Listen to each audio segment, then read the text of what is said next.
Hello students, last લેક્ચરથી આપણે રાસાયણિક સંતુલન ચેપ્ટરની શરૂઆત કરી ચૂક્યા છીએ અને એ ચેપ્ટરની અંદર સૌથી પહેલા જરૂરી જેટલા પણ રાસાયણિક પ્રક્રિયાઓના પ્રકાર હતા મેં તમને સમજાવી દીધા છે.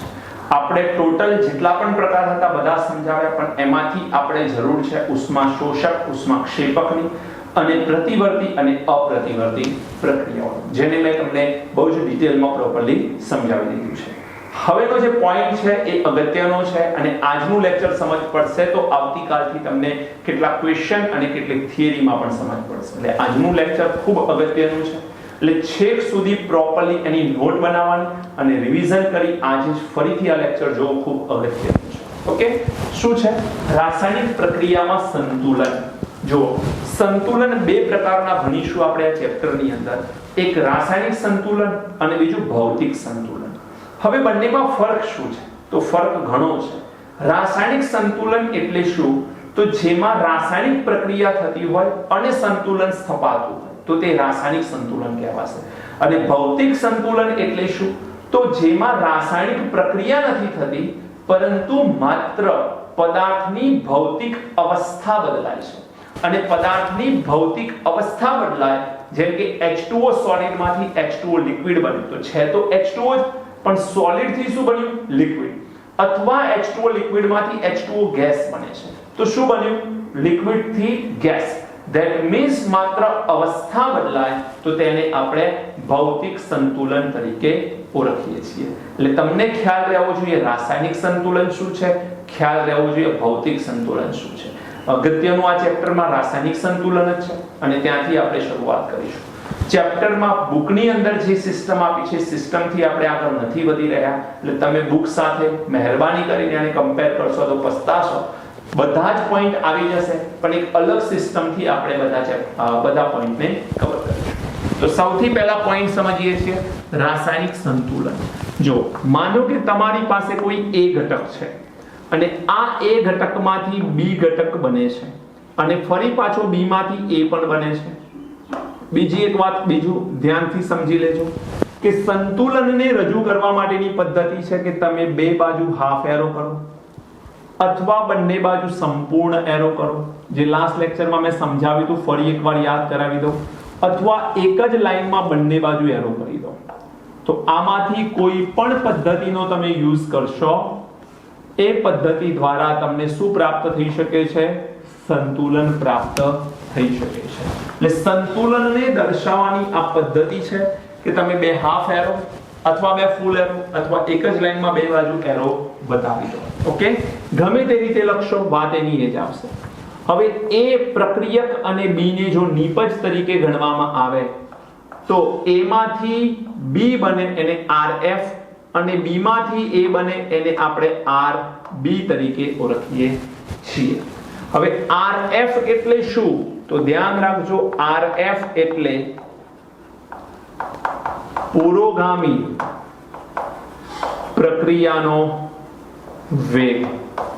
પુરોગામી પ્રક્રિયાનો પ્રક્રિયા વેગ, જેને ઇંગ્લિશમાં આપણે વર્ડ ઇંગ્લિશમાં યાદ રાખવો ખૂબ જરૂરી છે એટલે આ લખું છું. Rate of forward direction. Rate of forward direction. RB શું છે? તો RB છે પ્રતિગામી પ્રક્રિયાનો વેગ. પુરોગામી પ્રક્રિયાનો વેગ, આ છે પ્રતિગામી પ્રક્રિયાનો વેગ. પુરોગામી એટલે આ ઉપરની પ્રક્રિયા અને પ્રતિગામી એટલે નીચેની પ્રક્રિયા. એટલે એને તમે ઇંગ્લિશમાં લખી શકો છો rate of backward direction. Rate of backward direction. બોલો, ખ્યાલ આવે છે કે નહીં? તો તમારા મગજમાં એ રહેવું જોઈએ કે પહેલા પુરોગામી અને પછી પ્રતિગામી આ બે પ્રક્રિયાઓના વેગ બતાવે છે. ઘણી વખતે R ની જગ્યા પર V પણ લખીને આપશે, એટલે velocity of forward direction and velocity of backward direction. ગભરાવાની કોઈ જરૂર નથી. તમે RF થી રજૂ કરો કે VF થી રજૂ કરો, સેમ જ વાત છે. રેટ બોલો કે વેલોસિટી બોલો, અહીંયા સેમ રહેશે. ઓકે, હવે કોઈ પણ પ્રક્રિયાનો જે પ્રક્રિયા વેગ છે એ કોના પર ડિપેન્ડ કરે છે? તો પ્રક્રિયા વેગ જે છે એ ચલે છે કોના ઉપર ડિપેન્ડ કરે છે? સમજો, પ્રક્રિયકની માત્રા ઉપર. પ્રક્રિયકની માત્રા કહી શકો અથવા પ્રક્રિયકનું પ્રમાણ કહી શકો. એટલે ઇંગ્લિશમાં જો લખીએ તો rate is directly proportional with the amount of reactants. rate amount of reactant ના સમપ્રમાણમાં છે. પ્રક્રિયકનું પ્રમાણ અથવા પ્રક્રિયકની માત્રા સાથે સમપ્રમાણમાં છે. આ ખૂબ મહત્વનું સ્ટેટમેન્ટ છે. હવે સમજો વાતને. શરૂઆતમાં તમારી પાસે માત્ર કોણ હોય? A. હવે માનો કે હું A ને ડાર્ક બ્લુ કલર થી રિપ્રેઝન્ટ કરું છું. એટલે આ A નું પ્રમાણ છે આપણી પાસે શરૂઆતમાં. માત્ર A હોય, શરૂઆતમાં કોઈ B હશે નહીં. B હશે જ નહીં, શરૂઆતમાં B નહીં હોય. હવે જેમ જેમ A માંથી B બનવાનું શરૂ થાય એટલે RF મળે. મતલબ વેગ કયો મળે? પુરોગામી દિશાનો. પુરોગામી દિશાનો વેગ મળે એટલે A નું રૂપાંતરણ B માં શરૂ થાય. A નું રૂપાંતરણ જેવું B માં શરૂ થશે એટલે હું કહી શકું B બનવાનું શરૂ થાય તો આ B બનવાનું શરૂ થયો. માનો કે આ રીતે B બની ગયો તો અહીંયાથી આ કટ આઉટ થઈ જશે. કટ આઉટ થઈ જાય કારણ કે જેટલો અહીં ઘટશે એટલો અહીં બનશે. હવે B બની ગયો તો B હવે શું બનાવે? A. હવે A નું B માં રૂપાંતરણ થાય છે અને B નું A માં રૂપાંતરણ થાય છે. બંને જે સમય એક સમાન માત્રામાં રૂપાંતરણ થશે, મતલબ A નું જેટલી માત્રામાં B માં રૂપાંતરણ થાય અને B નું જેટલી માત્રામાં A માં રૂપાંતરણ થાય, એને આપણે શું કહી શકીએ છીએ? એને આપણે કહી શકીએ વેગ સમાન થઈ ગયા. બંનેના વેગ સમાન થયા. પુરોગામી દિશાનો વેગ અને પ્રતિગામી દિશાનો વેગ સમાન થયો માટે RF અને RB સમાન થાય. બેટા RF અને RB સમાન થાય એટલે જ પ્રક્રિયામાં સંતુલન સ્થપાય. પરંતુ અહીં લખ્યું છે રેટ એટલે કે પ્રક્રિયા પ્રક્રિયકની માત્રા ઉપર આધારિત છે. તો RF એટલે ફોરવર્ડ ડાયરેક્શનનો રેટ, એ પ્રક્રિયક કોણ? A. તો RF નો આધાર A પર રહેશે. RB બેકવર્ડ ડાયરેક્શન, એનો આધાર કોના પર રહેશે? B પર રહેશે. કહેવાનો મતલબ એ છે કે બેકવર્ડ ડાયરેક્શન માટે પ્રક્રિયક કોણ છે? B. આમ પ્રક્રિયામાં નીપજ છે પણ પર્ટિક્યુલર બેકવર્ડ ડાયરેક્શન એટલે કે પ્રતિગામી દિશા માટે B પોતે શું છે? પ્રક્રિયક છે. A RF માટે પ્રક્રિયક છે, B RB માટે પ્રક્રિયક છે. તો અહીંયા લખી શકું કે RF A ઉપર આધારિત છે અને RB એ B પર આધારિત છે. લખાય કે નહીં બેટા? શું કહેવા માંગુ છું જુઓ. અહીંયા લખ્યું છે પ્રક્રિયા વેગ પ્રક્રિયકની માત્રાના સમપ્રમાણમાં છે. RF માટે પ્રક્રિયક A છે તો પ્રક્રિયકની માત્રા સાથે એ સમપ્રમાણમાં છે. RB એ B ના સમપ્રમાણમાં છે, મતલબ બેકવર્ડ ડાયરેક્શન છે એટલે પ્રક્રિયક B છે કોના માટે? RB માટે. તો એ B ના સમપ્રમાણમાં છે. અને હવે તમારે એ ધ્યાન રાખવાનું છે કે સંતુલન સમયે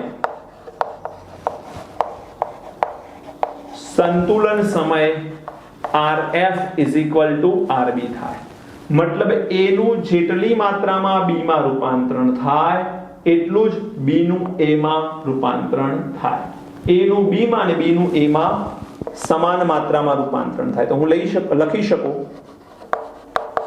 પુરોગામી અને પ્રતિગામી પ્રક્રિયાના વેગ કેવા થઈ જાય બેટા? સમાન થશે. પુરોગામી અને પ્રતિગામી બંને પ્રક્રિયાના વેગ કેવા થઈ જાય? સમાન. હવે જો વેગ સમાન થાય તો એવું પણ કહેવાય કે A નું B માં અને B નું A માં સમાન માત્રામાં રૂપાંતરણ થાય. જો સમાન માત્રામાં રૂપાંતરણ થાય તો એવું કહી શકાય કે ના A ની માત્રા બદલાય ના B ની માત્રા બદલાય, એટલે કે A નું પ્રમાણ અને B નું પ્રમાણ કેવું થઈ જાય? અચળ થઈ જાય. હવે અહીં ઘણા બધા વિદ્યાર્થીઓનો પ્રોબ્લેમ એ છે કે એ એવું માને છે કે સંતુલન સમયે A અને B નું પ્રમાણ સમાન થઈ જાય.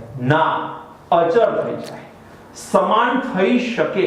સમજો, A ના 4 અણુ અને B ના 4 પરમાણુ A ના 4 પરમાણુ, B ના 4 પરમાણુ હોય તો જ સંતુલન સ્થપાય એવું નથી બેટા. કોઈક વાર 100% A લીધો, એમાંથી 1% B બને અને પ્રક્રિયામાં સંતુલન સ્થપાઈ જાય. કોઈક વાર 90% A B માં કન્વર્ટ થઈ જાય. ખ્યાલ આવે છે? એટલે 90% B બને 10% A વધ્યો તો પણ સંતુલન સ્થપાય. કોઈક વાર આ 80% હોય અને આ 20% હોય તો પણ સંતુલન સ્થપાય. તો કોઈક વાર બંને 50-50% હોય તો પણ સંતુલન સ્થપાય છે. કહેવાનું તાત્પર્ય એ છે કે પ્રમાણ સમાન હોવું જરૂરી નથી, પ્રમાણ અચળ હોવું જરૂરી છે. એટલે અહીંયા આપણે વર્ડ લખીશું સંતુલન સમયે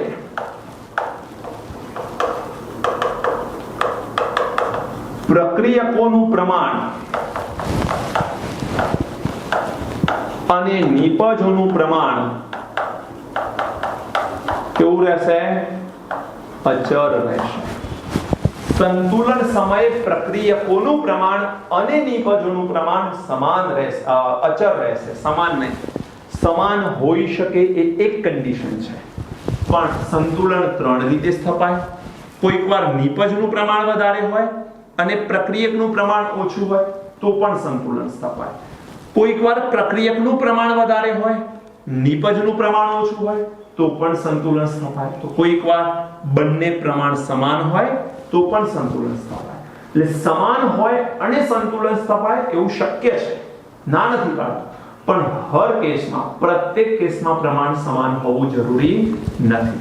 હવે મને એક પ્રશ્નનો જવાબ આપો કે શરૂઆતમાં આપણી પાસે માત્ર આ પ્રક્રિયામાં હાજર કોણ હોય? કોણ હશે આપણી પાસે? તો માત્ર A હશે, B તો હશે નહીં. તો શરૂઆતમાં માત્ર કોનો વેગ હોય? RF. પરંતુ A નું રૂપાંતરણ B માં થાય તો પ્રક્રિયક A નું પ્રમાણ શું થવાનું? ઘટવાનું. જો A નું પ્રમાણ ઘટે તો શરૂઆતના RF કરતા ધીમે ધીમે RF નું મૂલ્ય શું થવાનું? ઘટવાનું. તો અહીંયા એક ગ્રાફ વડે એને રિપ્રેઝન્ટ કરું. માનો કે અહીં લેવામાં આવે સમય, x અક્ષ ઉપર સમય અને y અક્ષ ઉપર પ્રક્રિયા વેગ. શરૂઆતમાં A નું પ્રમાણ સૌથી વધારે હોય એટલે RF વધારે હોય. માનો કે અહીંયા RF છે સૌથી વધારે. હવે મને એ જવાબ આપો કે A નું B માં રૂપાંતરણ થાય કે નહીં? તો થાય. હવે A નું રૂપાંતરણ B માં થાય તો ધીમે ધીમે RF ના કારણે A B માં કન્વર્ટ થવાનું. RF નો આધાર કોના પર છે? A ના પ્રમાણ પર, પ્રક્રિયકની માત્રા પર, A ના પ્રમાણ પર. A નું પ્રમાણ શું થવાનું? ઘટવાનું. અને B નું પ્રમાણ શું થવાનું બેટા? વધવાનું. તો A નું પ્રમાણ ઘટશે એટલે RF પણ શું થવાનું? ઘટવાનું. અને B નું પ્રમાણ વધે એટલે RB શું થવાનું? B નું પ્રમાણ વધે તો RB શું થવાનું? વધવાનું. તો ધીમે ધીમે ધીમે ધીમે RF ઘટે છે. આ છે RF. શરૂઆતમાં B હોય નહીં એટલે 0 હશે. RB તો 0 હશે શરૂઆતમાં. પણ ધીમે ધીમે B બનતો જાય એટલે ધીમે ધીમે અહીંયા RB વધતો જાય. એટલે અહીંયા બની ગયો RB, આ RF. હવે આ એક પોઈન્ટ એવો આવી ગયો કે જે પોઈન્ટ T ટાઈમ છે. કયો ટાઈમ છે? T time. T ટાઈમ પર RF અને RB આ બંને એક સમાન થઈ ગયા. મતલબ આ સમય એ કયો સમય કહેવાય? તો સંતુલન સમય કહેવાય. કયો સમય કહેવાશે? સંતુલન સમય કહેવાશે. અને આ જે કન્ડિશન છે એને આપણે સંતુલન સ્થિતિ કહીશું. સંતુલન કન્ડિશન, ઇક્વિલિબ્રિયમ કન્ડિશન, સંતુલન સ્થિતિ વગેરે કહી શકાય. સમજો દીકરા, RF નું મૂલ્ય ઘટ્યું કેમ? કારણ કે A નું પ્રમાણ ઘટે છે. RB નું મૂલ્ય વધ્યું કેમ? કારણ કે B નું પ્રમાણ વધે છે. પણ આ વધીને અને આ ઘટીને એક સમયે બંનેના વેગ સમાન થયા. હું એમ નથી કહેતો કે પ્રમાણ સમાન થયા, હું કહું છું વેગ સમાન થયા. અને વેગ સમાન થાય એટલે આ પોઈન્ટ પરથી શું સ્થપાઈ ગયું? સંતુલન. હવે બંને જો એક સમાન માત્રામાં રૂપાંતરણ કરે છે તો A નું 10% B માં રૂપાંતરણ થાય તો B નું સામે 10% A માં રૂપાંતરણ થઈ જશે. એટલે બંનેના પ્રમાણ હવે કાયમ માટે કેવા રહેશે? અચળ રહેશે. બોલો, ખ્યાલ આવી ગયો? ચલો તમે નોટ કરી લો આને. ત્યારબાદ આપણે રાસાયણિક સંતુલનની કેટલીક લાક્ષણિકતાઓ સમજવી છે, કેટલીક કેરેક્ટરિસ્ટિક સમજી લઈએ આની. પહેલા તમે આને નોટ કરી લો. હવે સમજવી છે આપણે રાસાયણિક સંતુલનની કેટલીક લાક્ષણિકતાઓ કે જ્યારે કોઈ પણ રાસાયણિક પ્રક્રિયાની અંદર સંતુલન સ્થપાય તો આપણને કઈ કઈ બાબતો જોવા મળે છે, એની લાક્ષણિકતાઓ શું છે. સૌથી પહેલો પોઈન્ટ જુઓ. પહેલા તો રાસાયણિક પ્રક્રિયા મેં ઉદાહરણ સ્વરૂપે લખી છે. તમને ખ્યાલ હશે કે આ પદ્ધતિનું નામ છે હેબર પદ્ધતિ. શું નામ છે? હેબર પદ્ધતિ. હેબર પદ્ધતિથી અમોનિયાનું ઉત્પાદન કરી શકાતું હોય છે. ડાયનાઇટ્રોજન અને ડાયહાઇડ્રોજન એકબીજા સાથે પ્રક્રિયા કરી અને અમોનિયાનું નિર્માણ કરે છે. આ પ્રક્રિયામાં N2 ગેસ H2 ગેસ સાથે પ્રક્રિયા કરે તો જે પુરોગામી દિશાનો વેગ આવે છે એને RF કહેવામાં આવે છે, રેટ ઓફ ફોરવર્ડ ડાયરેક્શન. શરૂઆતમાં અમોનિયા હોતો નથી, પણ સમય સાથે અમોનિયા બનશે. એટલે અમોનિયા ધીમે ધીમે બનતો જાય એટલે એ અમોનિયાનું વિઘટન થઈ અને ડાયનાઇટ્રોજન અને ડાયહાઇડ્રોજન બને. એટલે અમોનિયામાંથી જ્યારે ડાયનાઇટ્રોજન અને ડાયહાઇડ્રોજન બને એ વેગને RB કહેવાય, મતલબ બેકવર્ડ ડાયરેક્શનનો rate, rate of backward direction. એટલે આ પુરોગામી દિશાનો વેગ છે, આ પ્રતિગામી દિશાનો વેગ છે. બોલો આટલું ક્લિયર છે? હવે RF મેં અહીંયા સ્પષ્ટ લખ્યું છે કે તે N2 અને H2 ના પ્રમાણ પર આધાર રાખે છે. કેમ? કારણ કે તમને શીખવાડેલું છે કે પ્રક્રિયાનો વેગ એ શાના પર આધારિત છે? પ્રક્રિયકના પ્રમાણ પર આધારિત છે. પ્રક્રિયકનું પ્રમાણ જેટલું વધારે હશે એટલો વેગ વધારે હશે. RF માટે પ્રક્રિયક કોણ છે? N2 અને H2. RF માટે N2H2 પ્રક્રિયક એટલે RF નો આધાર N2 અને H2 પર છે. RB નો આધાર એમોનિયા પર છે. એટલે RB શું છે તો અમોનિયાના પ્રમાણ પર આધાર રાખે છે. એટલે RB નું મૂલ્ય, RB માટે પ્રતિગામી પ્રક્રિયા માટે અમોનિયા એક પ્રક્રિયક છે અને અમોનિયા પ્રક્રિયક હોય તો અમોનિયાના પ્રમાણ પર RB નો આધાર છે. બોલો ખ્યાલ આવી ગયો? હવે લાક્ષણિકતાઓ. પહેલી, સંતુલન ગતિશીલ હોય છે. આ શું કહેવા માંગે છે કે સંતુલન પ્રક્રિયા તમે જોશો તો તમને પહેલી નજરે એવી લાગશે કે પ્રક્રિયા બંધ થઈ ગઈ છે, પ્રક્રિયા ચાલતી નથી. પણ એવું નથી. હકીકતમાં પ્રક્રિયા ચાલુ છે, પણ એ આપણને દેખાય છે કે બંધ છે. કેવી રીતે? જુઓ, એક એક્ઝામ્પલ આપું તમને. માનો કે અહીંયા તમારી પાસે એક પાણીની એક ટાંકી છે અને આ પાણીની ટાંકીમાં અહીંયા સુધી આપણે પાણી ભરેલું છે. એટલે આપણે એક ફિક્સ લેયર સુધી પાણી ભરેલું છે. હવે એક ફિક્સ લેયર સુધી પાણી ભર્યું છે અહીંયા સુધી, તો આપણે એવું માની લઈએ કે આપણી પાસે અહીંયા પાણી બહાર નીકળવાનો માર્ગ છે અને અહીં પાણી અંદર એન્ટર કરવા માટેનો માર્ગ છે. હવે માની લો કે અંદર એન્ટર થાય છે પાણી 100 ml પર સેકન્ડ થી અને પાણી બહાર નીકળે છે 100 ml પર સેકન્ડ. તો કામ તો થઈ જ રહ્યું છે કે 100 ml પર સેકન્ડ થી પાણી અંદર આવે છે અને 100 ml પર સેકન્ડ થી પાણી બહાર જાય છે. પરંતુ પાણીના અંદર જવાનો વેગ અને પાણીના બહાર નીકળવાનો વેગ કેવો છે? સમાન.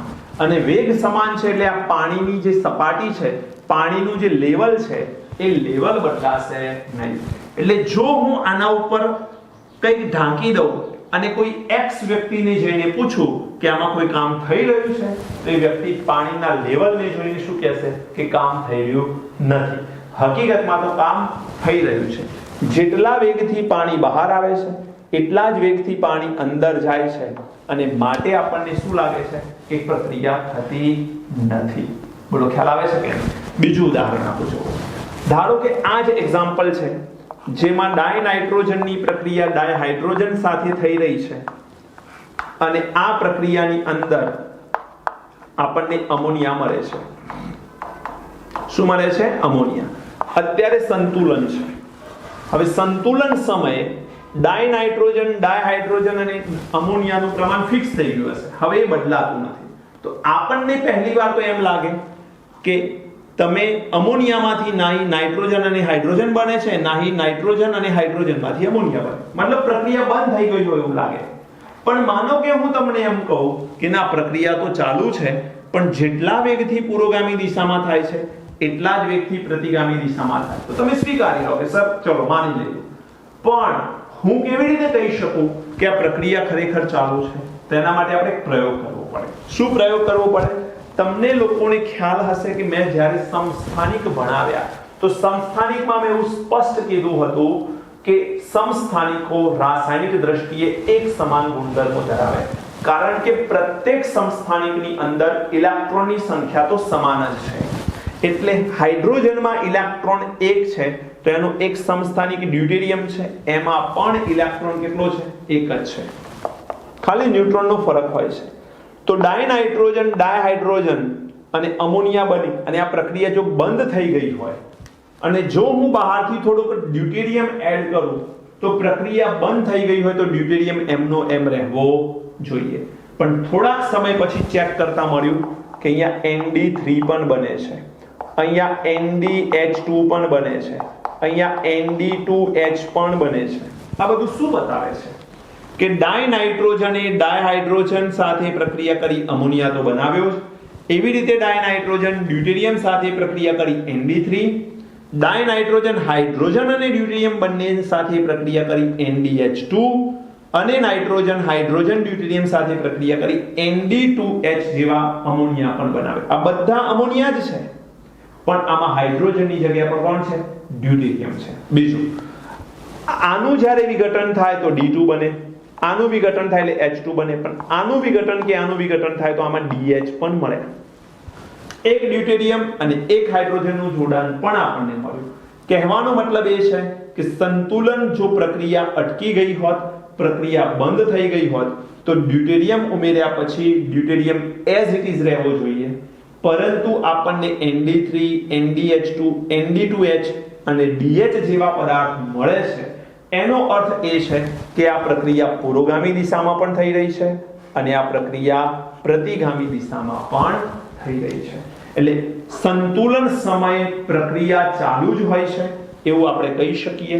એટલે અહીં આપણે પુરવાર કરી શક્યા કે ખરેખર સંતુલન સમય જે છે એ પ્રક્રિયા અટકી જતી નથી, પ્રક્રિયા કેવી છે? ગતિશીલ હોય છે. એટલે સંતુલન હંમેશા ગતિશીલ હોય છે. બીજો મુદ્દો, કોઈ પણ તરફથી પ્રક્રિયા શરૂ કરી સંતુલન પ્રાપ્ત થઈ શકે છે. મતલબ જરૂરી નથી કે પ્રક્રિયા પુરોગામી દિશામાં જ પહેલા કરવી પડે. તમારી પાસે પહેલા અમોનિયા હોય તો તમે પહેલી પ્રતિગામી દિશામાં પ્રક્રિયા કરો, પછી પુરોગામી દિશામાં પ્રક્રિયા કરો તો પણ પ્રક્રિયા થાય. જો સંતુલનમાં બે દિશામાં પ્રક્રિયા થવાની, પુરોગામી અને પ્રતિગામી. કોઈ પણ એક દિશાથી શરૂ કરો પ્રક્રિયા તો પણ પ્રક્રિયામાં સંતુલન સ્થપાશે જ. એટલે સંતુલન પ્રાપ્ત કરવા માટે એવી કોઈ જ શરત નથી કે પહેલા પુરોગામી દિશામાં જ પ્રક્રિયા થવી જોઈએ. માનો કે તમારી પાસે આ બે છે જ નહીં, પહેલા અમોનિયા છે તો અમોનિયામાંથી પહેલા આ બે બનાવો, પછી એમાંથી આ બનશે, તો પણ સંતુલન પ્રાપ્ત થઈ શકે છે. થર્ડ, ઉદ્દીપકની હાજરીથી સંતુલન પર કોઈ અસર થતી નથી. કહેવા શું માંગુ છું કે અહીં તમે ઉદ્દીપક મૂકી દેશો કે તમે ઉદ્દીપક વગર પ્રક્રિયા કરશો, સંતુલન તો પ્રાપ્ત થવાનું જ છે, એમાં કોઈ ફરક પડવાનો નથી. ફરક એક જગ્યાએ પડે. તમે ઉદ્દીપક વગર માનો કે આ પ્રક્રિયા કરો છો તો સંતુલન પ્રાપ્ત કરવા માટે માનો કે 1 કલાક લાગે છે, તો ઉદ્દીપકની મદદથી જ્યારે તમે આ પ્રક્રિયા કરો છો તો સંતુલન 5 કે 10 મિનિટમાં સ્થપાય છે. એટલે ઉદ્દીપક માત્ર સંતુલન પ્રાપ્ત થવા માટેના સમયમાં ઘટાડો કરે છે. ઉદ્દીપક સંતુલન ઝડપથી પ્રાપ્ત કરી છે. એક સિમ્પલ એક્ઝામ્પલ આપું. માનો કે તમે નક્કી કરો છો કે અહીંયાથી કોઈ ટેમ્પલ પર જવું છે, જેમ કે અંબાજી જવું છે. હવે અંબાજી જવા માટે તમે નીકળો તો એક પગપાળા પણ જઈ શકો છો, મતલબ ચાલીને પણ અંબાજી જઈ શકાય છે, તો દર્શન સેમ થશે. તમે વ્હીકલ લઈને જાઓ તો પણ દર્શન સેમ થશે. ત્યાં અંબે માના દર્શન સેમ જ થવાના છે. ફરક શું છે? તમે સેકન્ડ પ્રોસેસમાં કેટાલિસ્ટ યુઝ કર્યો, વ્હીકલ. એ વ્હીકલ કેટાલિસ્ટ છે જે તમને જલ્દીથી પહોંચાડશે. પેલું તમને 10 થી 15 કે 20 કલાક લાગતા, આ તમને 1 કલાકમાં પહોંચાડશે. કહેવાનું તાત્પર્ય એ છે કે ઉદ્દીપક પ્રક્રિયાનો વેગ વધારે છે, સંતુલન પર તેની કોઈ અસર થતી નથી. બેટા બીજી એક પોઈન્ટ વાત કરી લઈએ કે ઉદ્દીપક છે એ બે પ્રકારના હોય છે. એકને કહેવામાં આવે છે પોઝિટિવ ઉદ્દીપક અને એકને કહેવામાં આવે છે નેગેટિવ ઉદ્દીપક. કોઈ પણ ઉદ્દીપકની આગળ જો પોઝિટિવ કે નેગેટિવ એવું કંઈ જ લખેલું નથી તો તમારે એને પોઝિટિવ કેટાલિસ્ટ માનીને ચાલવાનું. પોઝિટિવ કેટાલિસ્ટ એટલે ઉદ્દીપક, પોઝિટિવ ઉદ્દીપક માનીને ચાલવાનું. જ્યારે તમને નેગેટિવ ઉદ્દીપકની જરૂર પડશે ત્યારે સ્પષ્ટીકરણ પ્રક્રિયામાં કરેલું જ હશે કે આ નેગેટિવ ઉદ્દીપક છે. બંને શું કરે? પોઝિટિવ ઉદ્દીપક છે એ રેટમાં વધારો કરે. યાદ રાખજો, મતલબ રેટ વધી જાય, પ્રક્રિયાનો વેગ વધી જાય તો પોઝિટિવ કેટાલિસ્ટ, અને જો પ્રક્રિયાનો વેગ ઘટી જાય, પ્રક્રિયાનો વેગ ઘટી જાય તો એ નેગેટિવ કેટાલિસ્ટ કહેવાય. એટલે અહીંયા રેટ ઘટે અને અહીંયા રેટ વધે. ખ્યાલ આવી ગયો? પોઝિટિવ નેગેટિવ યાદ રાખજો. ચલો, ફોર્થ નંબર છે પ્રણાલીના માપી શકાય તેવા ગુણધર્મો, જેમ કે તાપમાન, દબાણ, સાંદ્રતા, રંગ, ઘનતા વગેરે અચળ હોય છે. ક્યારે? જ્યારે સંતુલન સ્થપાય ત્યારે. એટલે અહીંયા હું લખીશ સંતુલને પ્રણાલીના માપી શકાય તેવા ગુણધર્મો સમાન અથવા અચળ થઈ જાય. જેટલી માત્રામાં આ પ્રક્રિયકનું નિપજમાં રૂપાંતરણ થાય એટલી જ માત્રામાં જો નિપજનું પ્રક્રિયકમાં રૂપાંતરણ થતું હોય તો એનો સીધો અર્થ શું થયો કે તાપમાન, દબાણ, સાંદ્રતા, રંગ અને ઘનતા બધું કેવું થઈ જાય? અચળ થઈ જાય. બદલાવાનું જ નથી. કારણ કે તમે સમજો, રંગ ક્યારે બદલાય? જ્યારે કાં તો આનું પ્રમાણ બદલાય કે આનું પ્રમાણ બદલાય, પણ પ્રમાણ અચળ થઈ ગયું સંતુલન. એ તો આમાં 10% પ્રક્રિયકો નિપજમાં રૂપાંતરણ પામે તો 10% નિપજો પ્રક્રિયકમાં રૂપાંતરણ પામે. એટલે એક સમાન માત્રામાં જ જ્યારે રૂપાંતરણ થાય છે તો આપણે શું કહી શકીએ કે અહીંયા રંગ, તાપમાન, દબાણ, ઘનતા આવા માપી શકાય એવા બધા જ ગુણધર્મો કેવા હોય છે? અચળ હોય છે. એમાંથી કોઈ પણ પરિબળ બદલાય એટલે સંતુલન ખોરવાઈ જશે. ત્યારબાદ સંતુલન બે પ્રકારના હોય છે, એક સમાંગ સંતુલન અને બીજું વિષમાંગ સંતુલન. સમાંગ સંતુલન એટલે શું? તો CH3COO2H5 લિક્વિડ, આનું નામ તમે જો જાણવા માંગો છો તો નામ છે ઇથાઇલ એસિટેટ. શું નામ છે? Ethyl acetate. આનું નામ છે એસિટિક એસિડ. Acetic acid. અને આનું નામ છે ઇથેનોલ. તો સમજો, ઇથાઇલ એસિટેટ પાણી સાથે પ્રક્રિયા કરી એસિટિક એસિડ અને ઇથેનોલ બનાવે છે. તમે અહીંયા ધ્યાનથી જોશો તો આ લિક્વિડ છે, આ લિક્વિડ છે, આ એક્વાયસ, આ એક્વાયસ. બેટા એક્વાયસ પણ લિક્વિડ જ છે. ફરક એ છે કે આ પાણીમાં પીગળેલ છે. એટલે અહીં પાણી પ્રક્રિયક તરીકે તો વર્તે જ છે. ઇથાઇલ એસિટેટ સાથે પાણી પ્રક્રિયામાં તો ભાગ લે જ છે, પરંતુ પાણી પોતે એક દ્રાવક તરીકે પણ વર્તન કરે છે. એક્વાયસ બન્યા એટલે પ્રક્રિયક તો છે જ, પણ દ્રાવક તરીકે પણ તે વર્તન કરે છે. એટલે એસિટિક એસિડ અને ઇથેનોલ, આ પણ બેટા એક્વાયસ લખ્યું, ધેટ ડઝન્ટ મીન કે એની સ્ટેટ અલગ છે, એની અવસ્થા લિક્વિડ જ કહેવાય. એટલે AQ એક્વાયસ લખેલું હોય કે L લખેલું હોય તે લિક્વિડ જ માનવાનું. તો બધાની અવસ્થા એક સમાન છે. પ્રણાલીમાં જ્યારે પણ સંતુલન સ્થપાય ત્યારે પ્રણાલીમાં હાજર રહેલા બધા જ પદાર્થો જો એક સમાન અવસ્થા ધરાવતા હોય, એટલે સંતુલનમાં ભાગ લેતા બધા જ પદાર્થો એક સમાન અવસ્થામાં હોય તો એને સમાંગ સંતુલન તરીકે ઓળખવામાં આવે છે. ખ્યાલ આવી ગયો? બીજું, વિષમાંગ સંતુલન એટલે શું? તો તમે અહીંયા જુઓ, ઝિંક સોલિડની CO2 ગેસ સાથે પ્રક્રિયા કરી, આમાંનો એક ઓક્સિજન ઝિંક સાથે જોડાય, ઝિંક ઓક્સાઇડ અને કાર્બન મોનોક્સાઇડ મળે. આ પ્રક્રિયાને જરા ધ્યાનથી જોશો તો સોલિડ અને ગેસ રિએક્ટ કરી સોલિડ અને ગેસ બનાવે છે. તો આ પ્રક્રિયામાં આપણે એવું કહી શકીએ કે સોલિડ ગેસ અલગ અલગ અવસ્થાઓ હાજર છે. આખી પ્રણાલીમાં, આખી પ્રક્રિયામાં બે કે બે કરતા વધુ અવસ્થાઓ હાજર હોય તો સમજવાનું એ વિષમાંગ સંતુલન છે. એટલે વિષમાંગ સંતુલનની અંદર એક કરતા વધુ અવસ્થાઓ હાજર હશે અને સમાંગ સંતુલનની અંદર એક જ અવસ્થામાં હાજર હશે બધા જ પદાર્થો. મને જવાબ આપો કે આ સમાંગ છે કે વિષમાંગ? વેરી ગુડ, સમાંગ સંતુલન છે. બીકોઝ આ ગેસ અને ગેસ તો બધું જ ગેસિયસ સ્ટેટમાં છે, તો એવું કહી શકાય કે અહીંયા તમારી પાસે આ સમાંગ સંતુલનનું ઉદાહરણ છે. ક્લિયર છે બેટા? તો આ થઈ રાસાયણિક સંતુલનની કેટલીક લાક્ષણિકતાઓ. હવે આપણે સમજવી છે એક નવી ટર્મ, એક્ટિવ માસ, જેને ગુજરાતીમાં કહેવાય છે સક્રિય જથ્થો.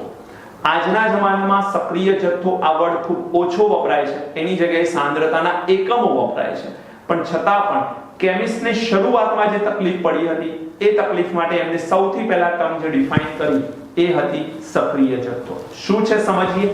પહેલા તમે આને નોટ કરો, પછી હું તમને સક્રિય જથ્થો સમજાવું.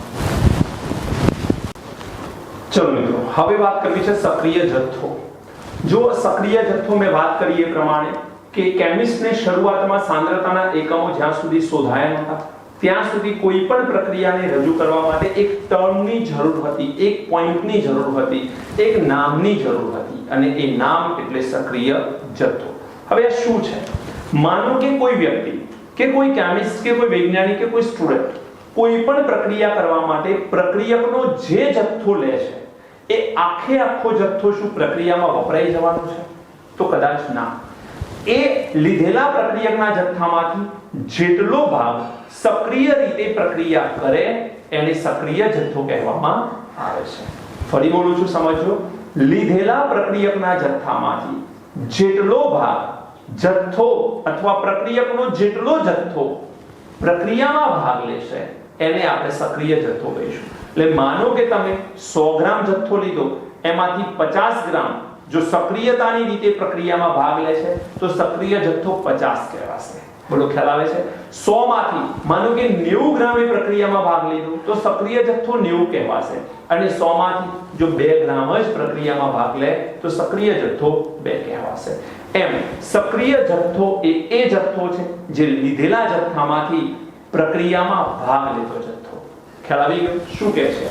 પ્રક્રિયકનો એવો જથ્થો જે પ્રક્રિયામાં સક્રિય રીતે ભાગ લે છે એને આપણે શું કહીશું? એને સક્રિય જથ્થા તરીકે ઓળખવામાં આવે છે. પ્રક્રિયકનો એવો જથ્થો જે પ્રક્રિયામાં સક્રિય રીતે ભાગ લે છે એને આપણે સક્રિય જથ્થો કહીશું. A solid plus 2B gas gives C gas. આ પ્રક્રિયાને ધ્યાનથી તમે જોશો તો અહીં સોલિડ અને આ ગેસ આ બે પ્રક્રિયા કરે છે અને C ગેસ બનાવે છે. બેટા, આ પ્રક્રિયાને ઓર ધ્યાનથી જુઓ તો નીચે મેં અહીંયા A સોલિડ નો એક ક્યુબ મૂક્યો છે, એક ટુકડો મૂકેલો છે A સોલિડ નો, એમાં B ગેસ ભરેલો છે. આ બંને પ્રક્રિયા કરે છે એટલે કે આવી કન્ડિશન એ જ પાત્રમાં જોવા મળશે. હવે શું આખો A નો ભાગ વપરાઈ જાય? તો ના. કેમ? કારણ કે આ A નો જે ઉપરનો સરફેસ એરિયા છે, A નો જે આ સરફેસ એરિયા છે, આ સરફેસ એરિયા જ પ્રક્રિયામાં ભાગ લેતો હોય છે. હવે A નો જે ભાગ સરફેસ એરિયા જે ભાગ પ્રક્રિયામાં ભાગ લેશે, આ B નો અણુ અથવા B નો પરમાણુ A ના સરફેસ પર જોડાય, મતલબ A ની સપાટી પર જોડાય. સપાટીની અંદર રહેલા કણો સાથે B જોડાવાનો નથી. તો જે ભાગ A નો પ્રક્રિયામાં ભાગ લેશે એને એનો સક્રિય જથ્થો કહીશું. પ્રક્રિયાના અંતે A આટલો વધશે, આ જે વધે છે, માનો કે આ જે બને છે એ C ગેસ છે, આ B ગેસ વધ્યો. એટલે અહીં A પણ વધ્યો છે, B પણ વધ્યો છે અને C પણ વધ્યો છે. હજુ પણ આ B જ્યારે A ના સંપર્કમાં આવશે તો સક્રિયતા એની વધી જશે. બોલો, ખ્યાલ આવી ગયો? તો આવી રીતે લીધેલા ભાગમાંથી અથવા લીધેલા પ્રક્રિયકમાંથી જેટલો જથ્થો પ્રક્રિયામાં ભાગ લે છે એને આપણે સક્રિય જથ્થા તરીકે ઓળખીએ છીએ. સક્રિય જથ્થો શું છે? તો લીધેલી પ્રક્રિયકની માત્રા ગુણાકારમાં સક્રિયતા અંશ. મતલબ કે 5% સક્રિય અંશ છે કે 50% કે 60%, જે સક્રિયતા અંશ હોય એ અહીં લખીશું અને લીધેલા પ્રક્રિયકની માત્રા અહીં લખીશું. આ બેનો ગુણાકાર આપણને શું આપે? સક્રિય જથ્થો.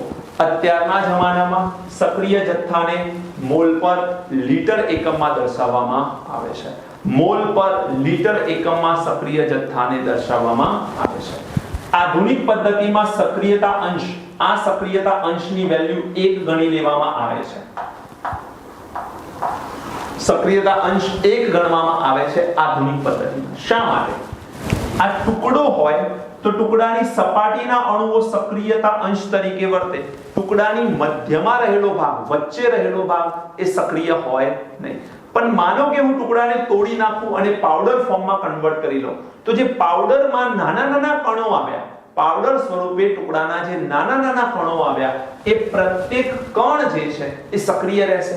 અને પ્રત્યેક કણ સક્રિય હોય તો આખો લીધેલો બધો જ ભાગ સક્રિય જથ્થા તરીકે વર્તે. અને એ કન્ડિશનમાં સક્રિયતા અંશ આપણે 1 કહીશું. આ સક્રિયતા અંશને ઇંગ્લિશમાં ફ્રેક્શન કહેવામાં આવે છે. એક્ટિવ ફ્રેક્શન અથવા ફ્રેક્શન. પ્રક્રિયકનું પાવડર સ્વરૂપ લેવામાં આવે તો પ્રક્રિયકનો સમગ્ર જથ્થો પ્રક્રિયામાં વપરાય, કારણ કે આખો જથ્થો એ સક્રિય જથ્થા તરીકે વર્તન કરતો હોય છે. ક્લિયર છે? ચલો, હવે સક્રિય જથ્થાને આપણે કીધું એ પ્રમાણે મોલ પર લીટર એકમમાં દર્શાવાય. તો આ છે મોલ પર લીટર, એટલે N/V ઇન લીટર, મોલ પર લીટર. સક્રિય જથ્થો બરાબર મોલ શું છે? વજન ભાગ્યા આણ્વીય દર. તો આ વજન ભાગ્યા આણ્વીય દર, આ લીટર છે, એને આપણે કદ લીટરમાં લઈશું. જો આ કદને હું ml કરી દઉં તો ઉપર શું કરવું પડે? 1000 વડે ગુણવા પડે. એટલે વજન ભાગ્યા આણ્વીય દર, નીચે કદ લીટરની જગ્યા પર ml, અને ઉપર શું થઈ જાય? 1000. ઉપર શું થઈ જાય? 1000. ખ્યાલ આવી ગયો? હજુ આ સૂત્રમાં થોડું હું મોડિફિકેશન કરું તો જુઓ શું થઈ શકે આ સૂત્ર. જો વજન ભાગ્યા કદ લેવામાં આવે, આ વજન ગ્રામમાં છે, તો વજન ભાગ્યા કદ એને શું કહેવાય? ઘનતા. ઘનતા મતલબ ડેન્સિટી. તો અહીંયા તમે કહી શકો ડેન્સિટી ગ્રામ પર લીટર ભાગાકારમાં આણ્વીય દર. આણ્વીય દર. તો એક આ સૂત્ર પણ આવે. માનો કે હું અહીંયા લઈ લઉં આ વજન ભાગ્યા કદ, તો વજન ગ્રામમાં છે અને કદ ml માં છે, તો શું આવે? ડેન્સિટી ગ્રામ પર ml, ઉપર આવે 1000 અને નીચે આવશે આણ્વીય દર. તો આ વજન ભાગ્યા કદ, ડેન્સિટી ગ્રામ પર ml, ઉપર 1000, નીચે આણ્વીય દર. તો આ પણ સક્રિય જથ્થાને શોધવા માટેનું સૂત્ર છે. ઉદાહરણ મેં 4 લખ્યા છે બોર્ડ પર. એક કેલ્શિયમ કાર્બોનેટ ઘન જેનો ટુકડો મૂકેલો છે. બીજું પ્રવાહી આલ્કોહોલ, આ પાત્રમાં અહીં સુધી આલ્કોહોલ છે. વાયુ હિલિયમ, આમાં હિલિયમ ભરેલો છે. અને NaCl નું જલીય દ્રાવણ, aqueous solution of NaCl.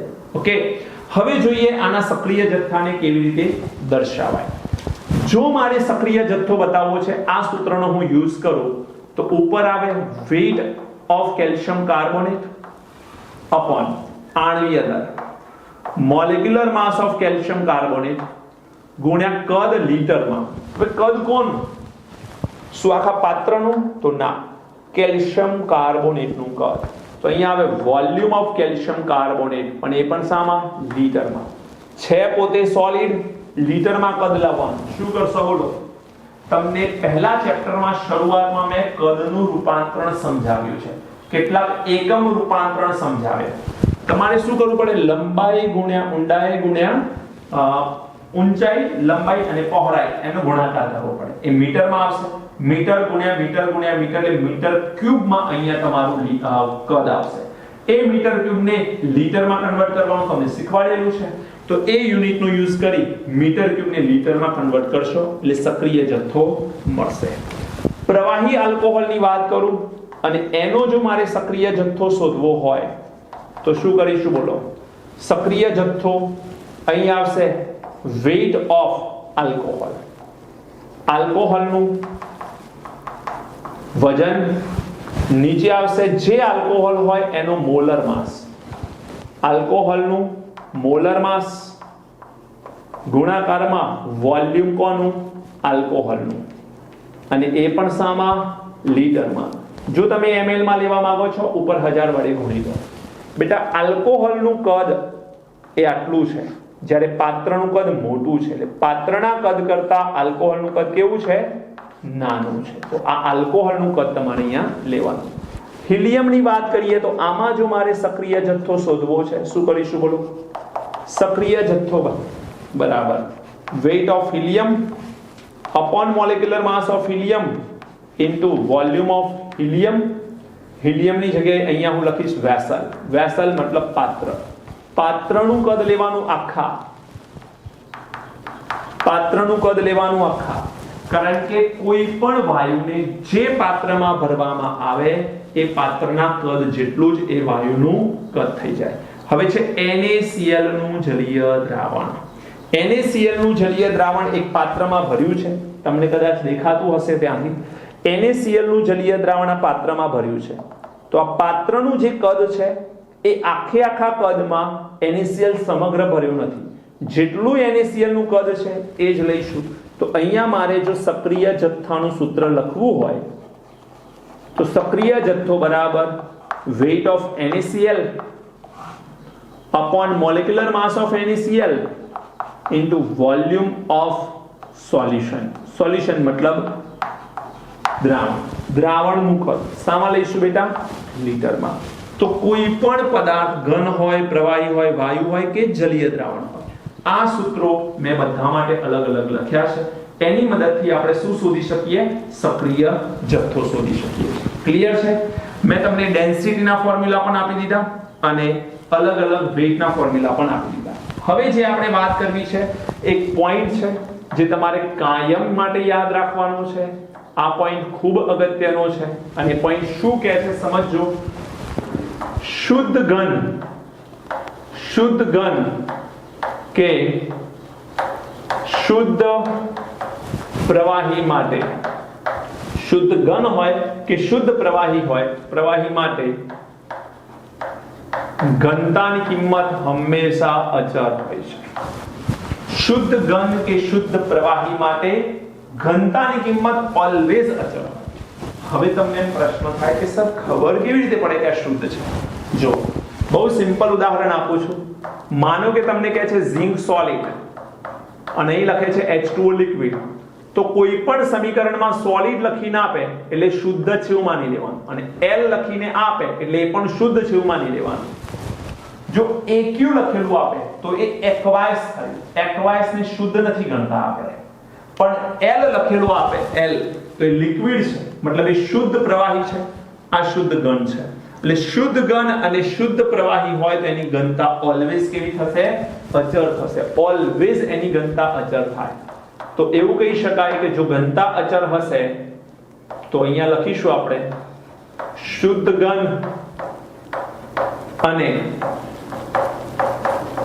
શુદ્ધ પ્રવાહી માટે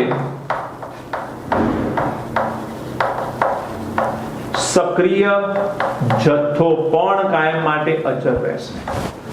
શુદ્ધ ઘન અને શુદ્ધ પ્રવાહી માટે સક્રિય જથ્થો પણ અચળ રહેશે.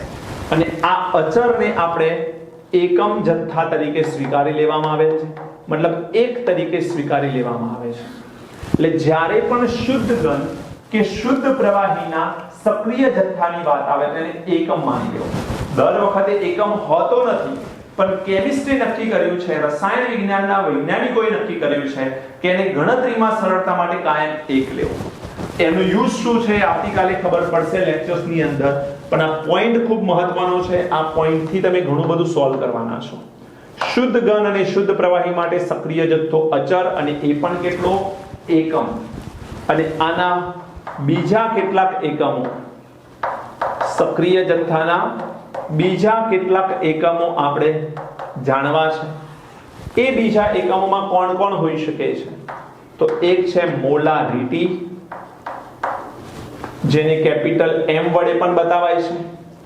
પછી આને જ આપણે સાંદ્રતા પણ કહીએ છીએ, જેને C પણ કહીએ છીએ. એને સ્ક્વેર બ્રેકેટમાં પણ બતાવાય છે. આ બધું જ સક્રિય જથ્થાને દર્શાવવાની પદ્ધતિ છે. આને આપણે મોલ પર લીટર આવું લખી શકીએ. આને આપણે N/V લખી શકીએ છીએ. આને આપણે મોલ ઇન્ટુ લીટર ઇન્વર્સ લખી શકીએ છીએ. ધેન આફ્ટર આને આપણે સક્રિય જથ્થો જે નામ આપીએ છીએ એ તો છે જ. પછી સક્રિય જથ્થા સિવાય સક્રિય સાંદ્રતા અથવા અસરકારક સાંદ્રતા, આવા અલગ અલગ શબ્દો તમને પ્રશ્નમાં જોવા મળશે. પણ એનો મતલબ બદલાતો નથી. આ બધા જ સક્રિય જથ્થાને દર્શાવે છે. એક નાનું ક્વેશ્ચન કરાવી દઉં તમને. ધારો કે 7 ગ્રામ ડાયનાઇટ્રોજન 1 લીટર પાત્રમાં હાજર હોય તો તેનો સક્રિય જથ્થો જણાવો. 7 ગ્રામ ડાયનાઇટ્રોજન 1 લીટર પાત્રમાં છે, એનો સક્રિય જથ્થો ગણવો છે. સક્રિય જથ્થો, હવે જોજો, 7 ગ્રામ ડાયનાઇટ્રોજન છે, તમે વાયુ છે આ સૂત્રનો યુઝ કરી શકો છો. વેઇટ ઓફ હિલિયમની જગ્યાએ વેઇટ ઓફ નાઇટ્રોજન આવશે, તો અહીં આવશે weight of dinitrogen upon molecular mass of dinitrogen into volume of solution or vessel, એટલે કે પાત્ર. જો વેઇટ કેટલું છે બેટા? 7 upon molecular mass કેટલો? 28 અને વોલ્યુમ કેટલું છે? 1. 7 4 28, 1/4 એટલે 0.25. આ 0.25 તમે મોલ પર લીટર લખી શકો, ગ્રામ પર લીટર આવી જુઓ. સક્રિય જથ્થો ગ્રામ પર લીટરમાં આવે. આપણે મોલ પર લીટરમાં પણ હવે સક્રિય જથ્થાને આધુનિક સમયમાં બતાવીએ છીએ. બોલો ખ્યાલ આવે છે કે નહીં? તો બહુ જ સરળ છે. તમારે ખાલી પોઈન્ટ સમજવાનું છે કે છે શું એકચ્યુઅલી. પહેલા ગ્રામ પર લીટરમાં જ બધું રજૂ કરવામાં આવતું હતું, સમય સાથે એને મોલ પર લીટરમાં કન્વર્ટ કરવામાં આવે છે. આઈ હોપ કે તમને લેક્ચરમાં સમજ પડી હશે. ખૂબ અગત્યનું લેક્ચર છે સરળ પણ અગત્યનું લેક્ચર છે. ઘણા બધા પોઈન્ટ મેં ક્લિયર કર્યા છે કે સંતુલન સ્થપાય ત્યારે પ્રક્રિયક અને નિપજનું પ્રમાણ સમાન હોવું જરૂરી નથી. એ પ્રમાણ અચળ હોવું જરૂરી છે. સમાન હોઈ શકે છે, ના નથી, પણ સમાન જ હોય દર વખતે એ વાતને કોઈ સમર્થન આપી શકાતું નથી. થોડું ધ્યાન રાખજો બેટા. જે વિડિયો લેક્ચર મેં અહીંયા મોકલ્યું છે તમને બરોબર ફરી એકવાર રિવાઇન્ડ કરી 1.5x સ્પીડ ઉપર પણ આને સાંભળી લો કે જેથી તમને આઈડિયા આવે કે એક્ચ્યુઅલમાં કયા પોઈન્ટ તમે મિસ કર્યા છે. ઓકે, ચલો કોમેન્ટ કરજો લેક્ચર કેવું લાગે છે. વિડિયોને લાઈક જરૂર કરજો. Thank you. God bless.